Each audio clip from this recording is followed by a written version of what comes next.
Assalamualaikum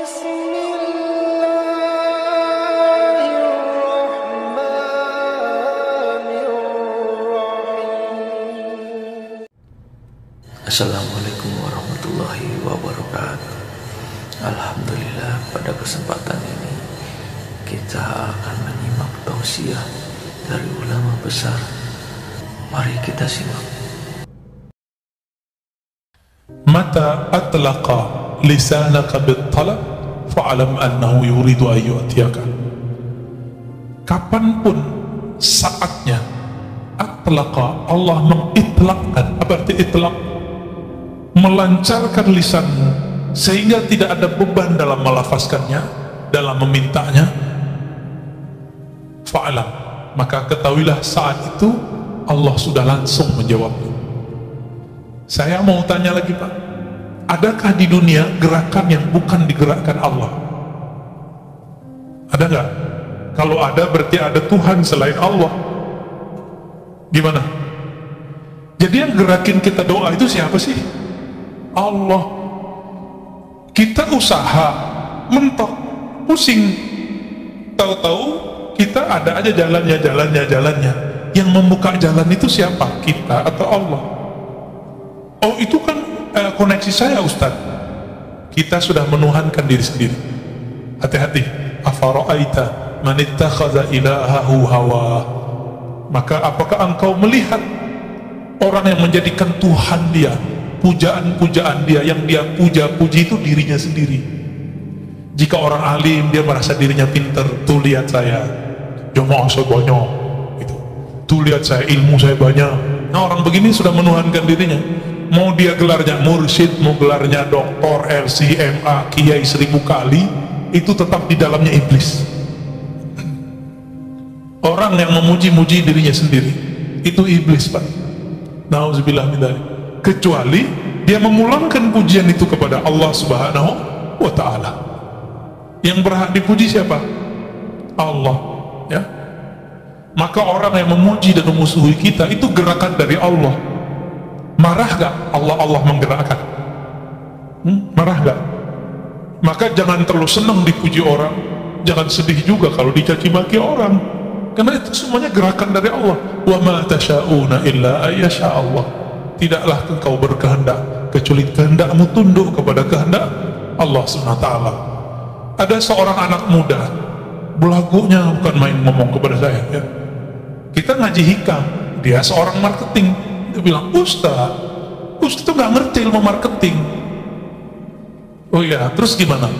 Marketing itu kita harus campaign, iklan, blablabla, segala macam. Dia ngomong setengah jam, dia ngaji hikam, Pak, jadinya hikam malah dia. Oh gitu ya, saya nanya, karena orangnya udah nggak bisa masuk, jadi udah defense. Sekali doang ikut kajian kita udah nggak mau ikut lagi. Kita ngasih rahasia rezeki biar dia nggak terlalu nafsu, terobsesi. Ntar kalau dia terobsesi tinggi, merasa ilmu marketingnya yang bikin laku, gagal, Pak, stres. Makanya banyak orang marketing tuh stres tiap hari. Itu lebih stres dari tukang cangkul, Pak. Orang nyangkul di sawah, pulang-pulang capek, tidur. Orang marketing udah jam 1 malam masih mikirin besok mau ngapain gitu. Nggak keringetan, malah kerja di bawah AC, tapi pikirannya tertekan terus. Gimana? Pakai kecerdasan dia. Sahabat saya jadi fundraiser di salah satu lembaga zakat terkenal di Indonesia. Orang tamatan kuliah dakwah, Pak, nggak ngerti ilmu marketing versi ilmu marketing konservatif sekuler, konvensional lah istilahnya, ya. Karena sekarang ada istilahnya hukum positif, bank konvensional gitu, ya. Ini nggak punya tuh ilmu begitu. Tapi ketika dia jadi direktur fundraising, kenaikan fundraising itu melewati direktur-direktur sebelumnya yang ahli manajemen dan ahli marketing. Saya candain, Pak, ente pegangannya apa gitu? Ente pakai pelet ya gitu? Candain ya, Pak. Enggak, saya cuma pakai roti bulhadar, roti bulatos aja, Ustaz gitu. Maksud roti bulhadar, roti bulatos isinya apa? Roti bulhadar, roti bulatos yang kita baca tadi. Saat-saat dia merasa butuh, memerlukan campur tangan Allah, itulah marketing paling hebat, Pak. Bapak kalau nggak percaya datang ke Majestic, ya. Ini ada sahabat saya di situ, dia punya butik dan batik ya, terus punya food court. Saya tanya, kamu pakai online nggak? Jauh sebelum zaman online begini. Enggak Ustaz, saya online ilallah katanya. Loh maksudnya gimana tuh mas? Gitu. Saya itu Ustaz punya karyawan 40-an orang. Kami semuanya menghidupkan channel sholat duha. Terus kalau kami doa, orang kan doa, jika ya Allah, jika rezeki kami di langit turunkanlah, jika bumi keluarkanlah, jika jauh dekatkanlah, kan begitu. Kalau kami lebih eksplisit Ustaz, jika di langit ya Allah turunkan ke toko kami. Sebutin Pak tokonya. Jika di bumi maka keluarkanlah, antar ke toko kami. Yang minta sehari itu, jadi mereka sip-sipan sholat duhanya, gantian. Jadi mulai dari jam 8 sampai jam 11 nggak berhenti itu orang sholat duha.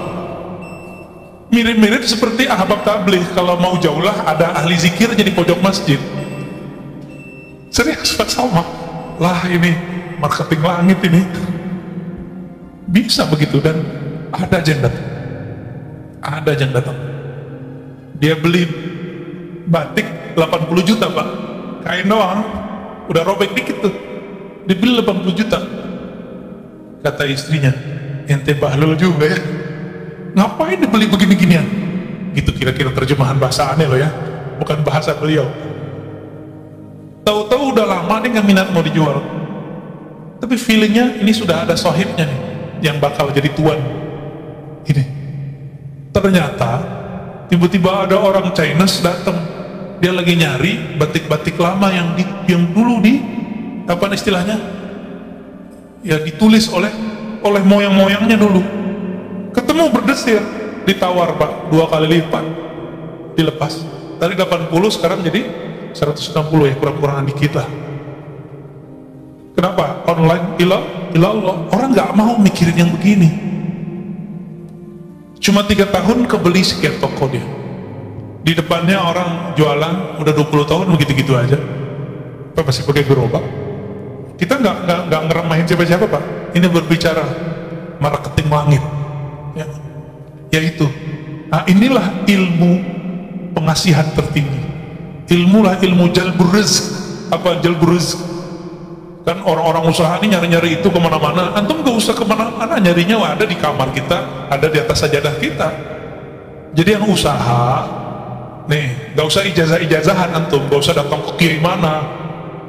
Kiainya gak musyrik, antumnya yang musyrik ya. Ntar dikasih raja-raja, dikasih minum-minum yang ada raja, ntar banyak lagi jin dalam badan kita kan. Ntar dikasih apa, simbol-simbol jimat. Dianya nggak musyrik karena dia tahu ini cuma simbol aja, tapi antum jadi musyrik karena kemudian menduakan itu. Ilmu ini ada Pak, ilmu wifiq namanya. Imam Ghazali pakar ilmu itu dan beliau ahli tauhid. Beliau tahu mana yang tauhid, mana yang tidak tauhid. Cuma yang nggak ngerti bilang itu syirik kan. Dia lupa imamnya Ibnu Taimiyah, imamnya Ibnu Qayyim tuh ngerti ilmu ini. Dan Ibnu Qayyim membolehkannya dalam kitab Tibbun Nabawi, menganggapnya sebagai tib nabawi. Tapi dia hilangkan istilah wifiq. Jimat nggak ada istilahnya diganti dengan kaf al-kitabah. Cari Tibbun Nabawi antum kalau nggak percaya, lihat di kitab itu. Sudah ada terjemahannya kan? Bab kitabah, tulisan, gitu judulnya. Malas baca sih ya, dari dulu aneh udah sampaiin soalnya. Jadi kadang-kadang kita makan dulu masih mahasiswa, makan, masuk warteg, masuk rumah makan fulan, masuk resto. Saya tuh nggak nyaman Pak kadang. Karena tiba-tiba saya mata itu liar aja ngeliat sudut mana, ternyata di situ ada raja. Ternyata di ujung mana ada jimat. Nah itu bikin gak nyaman tuh makan di situ. Ya. Maka teman-teman praktisi hikmah pun tolong ajari kliennya, muridnya, santrinya tauhid, baru diajarin itu wifiq. Kalau nggak usah deh, ntar jadi musyrik ntar ya. Ajarin ini aja nih ya, sholat duha ya, sholat duha. Saya punya guru nih terakhir ya, sebelum tanya jawab. Ada tanya jawab Pak Mirwan? Ada ya. Guru saya dari remaja umur belasan tahun nggak pernah ninggalin duha Pak. itu kalau pagi-pagi belum beli telur atau beli makanan untuk anak-anaknya, kalau belanja di toko kelontong, itu toko itu laku sampai malam, Pak. Kenapa? Berkah sholat dia. Dimanapun dia jalan diberkahi Allah. Ada dalilnya nggak tuh? Musyrik nggak tuh? Baca kitab biar nggak jadi musyrik.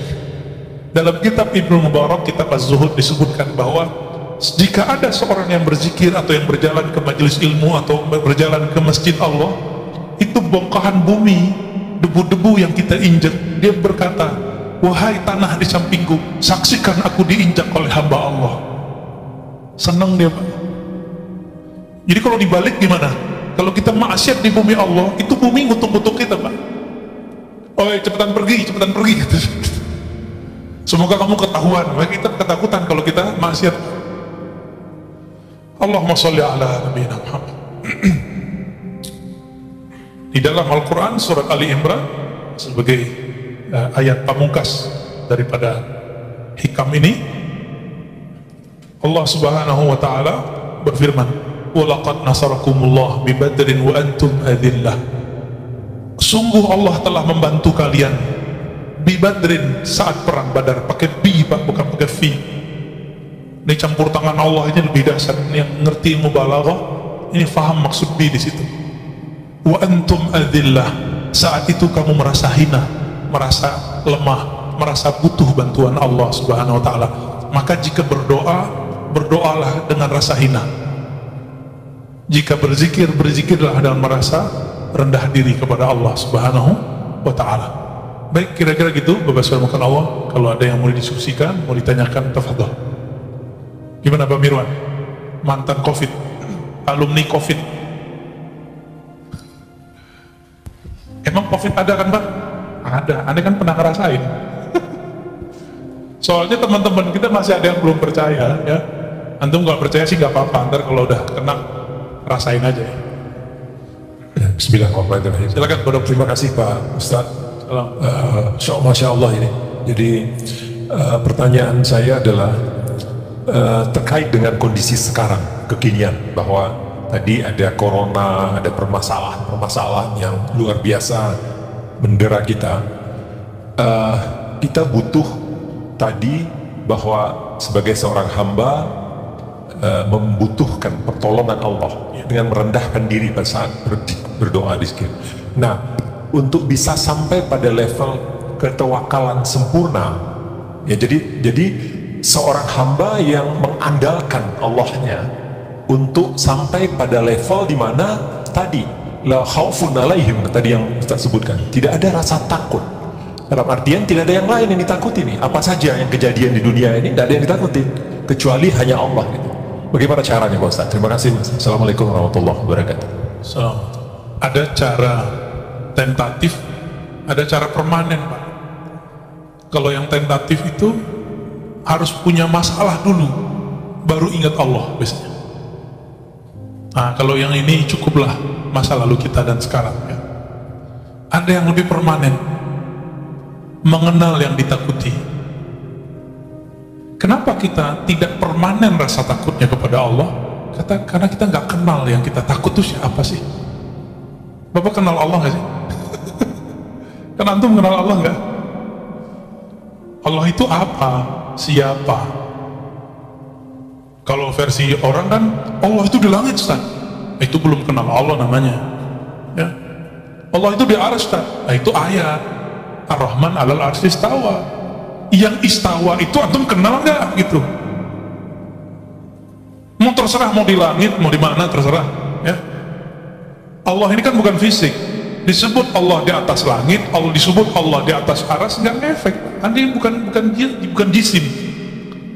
Kenapa kita berdebat di luar sana? Allah di mana? Allah di mana? Allah di mana? Karena kita masih menjisimkan Allah tanpa kita sadari. Menganggap Allah itu benda, sesuatu benda. Maka sampai keyakinan mereka yang mengatakan apa? Yang meyakini Allah tidak berarah di atas langit atau di atas arsy seperti dia meyakini Allah tidak ada. Berarti sebelum arsy nggak ada, Allah nggak ada dong. Dulu aras pernah gak ada gak? Atau alas adanya bareng sama Allah? Duluan mana aras sama Allah? Mana dalilnya? Akhir surat At-Taubah dan beberapa ayat-ayat yang lain Allah menyebut Rabbul Arsyil Azim.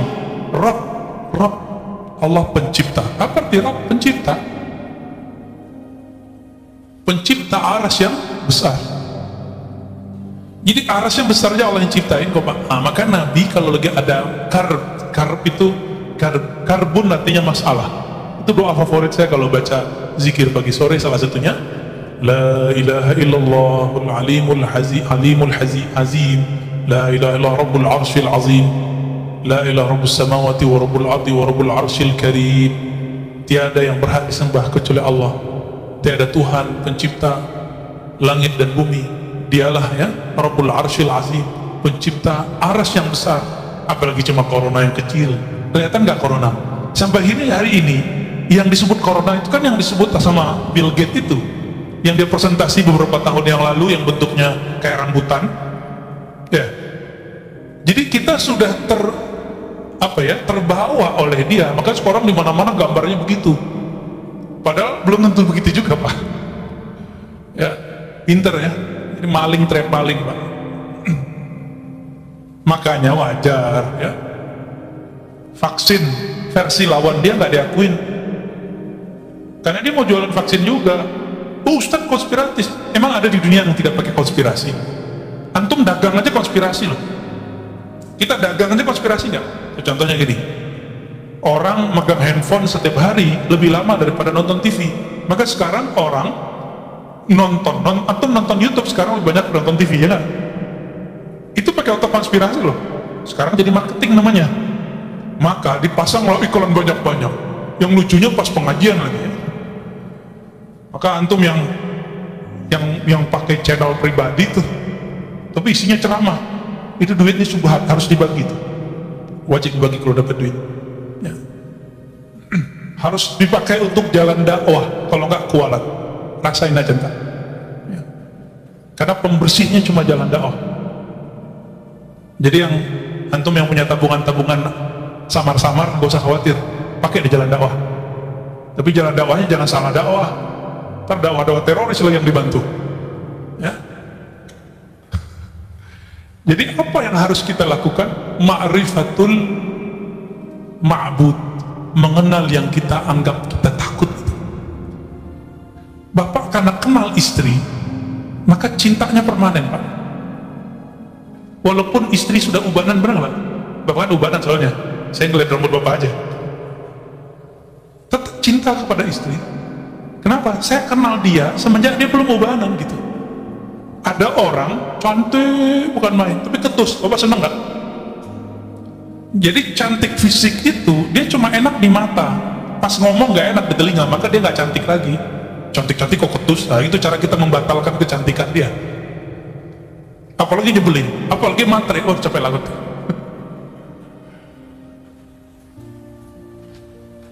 Nggak ada semua orang semuanya matre. Matre itu kan hubbul mal, hubbul dunia, cinta dunia. Oke, ada lagi? Ya, silakan Pak, di belakang.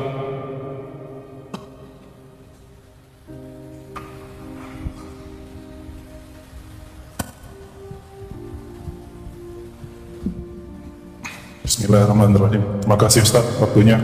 Ya, sama-sama. Yang membedakan manusia itu di hadapan Allah adalah ketakwaannya.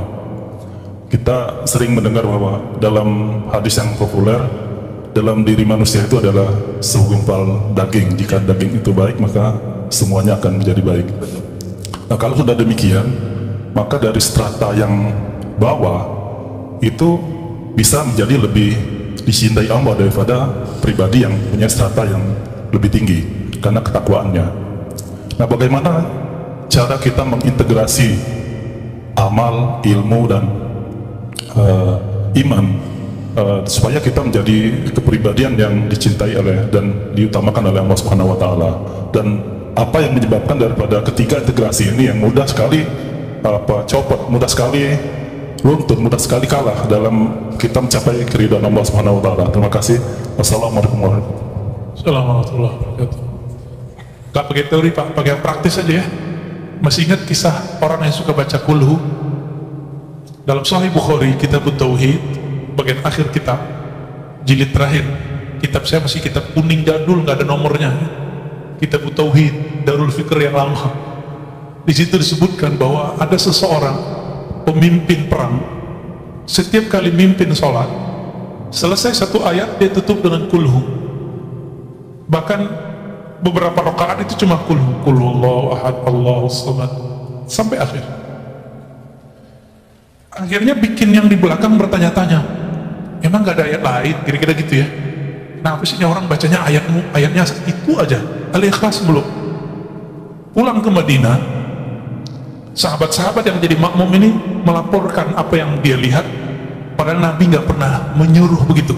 Ini artinya apa?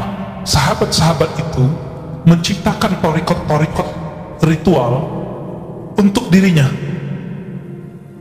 Ini dalil bahwa boleh seorang alim meramu dari dalil-dalil yang ada suatu amalan yang kemudian dia disiplinkan dan diajarkan kepada orang, disebut torikoh.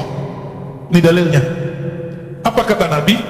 Coba tanya si fulan itu, kamu gak usah tuduh dia, tanya dia kenapa dia buat begitu. Jadi kita kalau ngikutin sunnah Nabi ini, kita nggak boleh ngejek orang ngamalin apa aja, nggak boleh ngejek. Kita konfirmasi, tabayun namanya. Kenapa sih kamu ngamalin ini? Sama orang yasinan kita tanya, kenapa kamu baca yasin? Ya. Sama orang ziarah kubur jangan langsung bilang dia syirik, khurafat. Kita tanya, apa yang kamu baca saat ziarah kubur? Baru bilang syirik atau nggak syirik. Maka sahabatnya nanya, datang, wahai panglima kami, jenderal kami, kenapa engkau suka baca kulhu di setiap gerakan sholat, setiap rakaatmu? Apa jawaban beliau? Karena di dalamnya ada sifatul rahman, sifat-sifat Allah yang maha pengasih penyayang, aku suka membacanya. Lalu dibawa lagi kabar jawaban itu ke Nabi. Nabi kemudian mengatakan, sampaikan kepadanya. Nabi padahal secara wahyu sudah tahu, tapi konfirmasi itu wajib. Maka mursyid-mursyid, ahli-ahli firasat, kita nggak boleh berhukum dengan kasyaf. Kita bolehnya berhukum kalau sudah konfirmasi. Nggak boleh berhukum Pak dengan ilham, nggak boleh. Dia harus berhukum dengan hasil konfirmasi. Walaupun antum sakti mandraguna, ya, nanti banyak salah. Pada kayak zaman pilpres kemarin lagi, ya. Banyak kan ilham-ilham muncul, tapi salah terjemah semua. Ilhamnya benar, terjemahannya salah. Apa kata Nabi? Sampaikan kepadanya, sesungguhnya Allah yang Maha Rahman mencintainya. Jadi supaya Bapak mulia di sisi Allah, maka rutinkan baca kulhu Pak. Bapak sudah pensiun Pak ya? Sudah? Belum? Belum? Ya udah, musim libur Sabtu Minggu dan WFH, jangan kurang baca kulhu setiap sholat. Itu salah satu amalan Rasul SAW. Dalam hadis ini jarang diketahui orang. Nabi itu habis sholat nggak hanya subhanallah 33, alhamdulillah 33. Nabi itu setelah sholat kadang-kadang beliau menambahkan kulhu, qul a'udzu birabbil nas. Kalau bisa 11 Pak habis sholat. Ini hari Sabtu nih ya, hari Sabtu. Bisa nggak ngamalin ba'da sholat 5 waktu 11? Ustadz angkanya dari mana? Udah ikutin aja ya. 11 itu menunjukkan banyak, diulang-ulang nggak? Seperti sahabat itu ngulang-ulang, kita ulang kisah itu kembali. Ini torikot, namanya torikot Al-Ikhlas. Sanadnya langsung ke Imam Bukhari. Imam Bukhari langsung ke sahabat Nabi dan langsung di ACC Rasulullah. Ketahuilah wahai sahabat, engkau dicintai oleh Allah. Itulah pengangkatan kewalian. Jadi teman-teman, wali itu diangkat, itulah wisuda kewalian.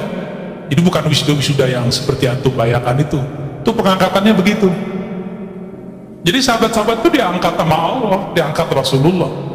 Tinggi itu Pak makomnya. Tinggi nggak tuh makomnya? Tinggi. Bisa nggak diulang? Bisa. Karena setiap ulama itu akan mewarisi ilmunya. Semoga kita pewaris ilmu Thariqat Al-Ikhlas. Cobain Pak. Kalau mau ngamalin juga nggak apa-apa. Ya, kalau saya suka baca Al-Ikhlas.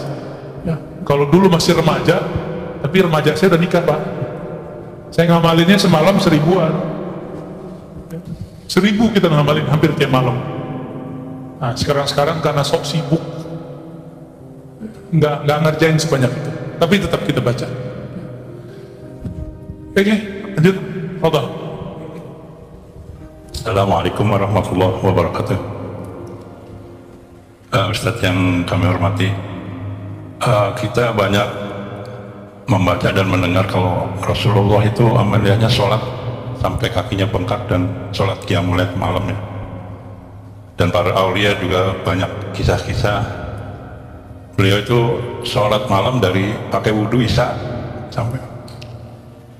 Kira-kira kalau kita kan banyak capek, banyak malas dan gitu, apakah itu merupakan nafsu dari malas, capek dan sebagainya? Mohon kiat-kiat bagaimana kita menuju ke sana supaya katanya ada akrab antara jasad dan ruh. Iya. Supaya yang terakhir aja Pak ya. Iya. Zaman sekarang, zaman saiki Pak, jangan dibayangin Bapak itu sholat isya berhentinya subuh, udah kena gula, ya kan? Kolesterol, kesemutan, belum lagi punggungnya nggak beres, baru bentar udah sakit. Nggak usah muluk-muluk mau jadi orang soleh. Nggak mungkin Pak kita kayak Nabi, nggak mungkin seperti Syekh Abdul Qadir Jilani 20-an tahun sholat isya sama subuhnya 1 kali wudhu. Nggak mungkin. Abu Hanifah puluhan tahun, Imam Abul Hasan Asy'ari 20 tahun beliau sholat isya dan subuhnya satu wudhu. Abul Hasan Asy'ari yang dihujat-hujat sama mereka sekarang ya, akidah Asy'ariyah. Terus gimana? Jadi ada eksperimen, saya suruhlah salah satu teman-teman saya ini zikir semalaman. Ente jangan tidur ya. Bener nggak dia nggak tidur Pak? Nggak ada. Baru baca zikir 5 kali ngorok. Terus next pekan depan datang ke rumah, kita ajak ngobrol ma'rifatullah sampai subuh, nggak tidur dia. Sama kayak nonton bola. Cuma yang ditonton bola. Nonton bola asik gak? Asik. Kenapa asik? Karena Bapak tahu ilmu sepak bola. Saya nggak ngerti kalau ilmu sepak bola. Saya bingung tuh. Ini bola kok ditendang-tendangan, direbutin. Menurut saya itu orang nggak pekerjaan. Tapi bagi yang senang bola, asik nggak nonton bola? Nonton doang loh. Nah, kenapa sholatnya Nabi, sholatnya wali itu bisa nggak berhenti baru berhentinya subuh? Karena dia tahu siapa yang disembahnya. Maka majelis mengenal yang disembah harus lebih banyak daripada majelis menyebut-nyebut nama yang disembah. Jadi majelis zikir itu seharusnya nggak lebih banyak daripada majelis ma'rifat. Cuma orang kan nggak mau. Kalau majelis ma'rifat sama, mulainya jam 11, jam 12 malam sampai subuh. Duduk aja Pak kita ngomongin Allah, gosipin Allah kita kerjaannya. Suatu kali sahabat bercerita, sahabat Nabi, kami habis subuh diberi muhadarah pengajaran oleh Nabi. Berhentinya nanti zuhur, sholat. Habis zuhur lanjut asar, habis asar lanjut maghrib, sampai besok subuh lagi. Sampai besoknya lagi 2 hari 2 malam. Mereka lupa makan, lupa minum. Tuh kalau sudah jadi makhluk ma'rifatullah tuh begitu. Ini ilustrasi dekatnya apa? Gak usah jauh-jauh. Kita punya teman nggak direstui oleh keluarganya untuk menikah. Dia udah demen sekali sama calonnya ini. Apa kata si perempuan? Mas, kalaupun saya diusir dari keluarga, kalaupun saya jadi tukang goreng, saya jadi tukang apa, yang penting saya sama ente, katanya. Gombal. Paling tahan seminggu minta cerai. Nggak tahan kan dikasih angin. Tapi begitu kira-kira, kenapa ada orang di luar sana hidup bertahan, hidup susah bersama kekasihnya? Karena dia cinta dengan pasangannya. Tapi kita ini lebih percaya ke pasangan daripada Allah Subhanahu wa Ta'ala. Jadi caranya satu aja Pak, sama, kenali yang disembah. Rasulullah itu bisa kakinya kapalan sholat karena beliau kenal yang disembahnya. Nah, kita terbalik, kita memulainya dari kuantitas amal, bukan dari kualitas pengenalan yang disembah. Jadi saya mengajak semua kita, semua ustadz, semua mursyid, semua kiai, semua jamaah, coba dibalik pas sekarang. Jangan ajar anak, ajar murid, ajak diri kita ibadah fisik dulu, ritual dulu. Tapi ibadah yang awal adalah ibadah ma'rifatullah, ibadah mengenal Allah, kenali yang disembah, maka kita akan kecanduan beribadah. Nanti orang bilang kita gila, Pak. Nanti Bapak dibilang gila sama orang ya. Kenapa? Pagi zikir, siang zikir, sore zikir, bahkan gak mau pulang dari masjid kan. Mau orang bilang corona apa, tapi dokter-dokter bingung kan. Itu orang beragama tuh gila ya, masih dia takut corona, udah lockdown gitu. Ya biarlah kita disebut gila, gila bertuhan kepada Allah Subhanahu wa ta'ala. Kesimpulan kajian kita sederhana, ma'rifatul ma'bud aula min kulli sujud. Mengenal Allah Ta'ala lebih utama daripada sujud, bahkan 1000 sujud. Maka kenalilah Allah yang kita sembah, sujud kita akan lebih bermanfaat dan lebih berkualitas. Wassallallahu ala nabi Muhammad. Assalamualaikum warahmatullahi wabarakatuh.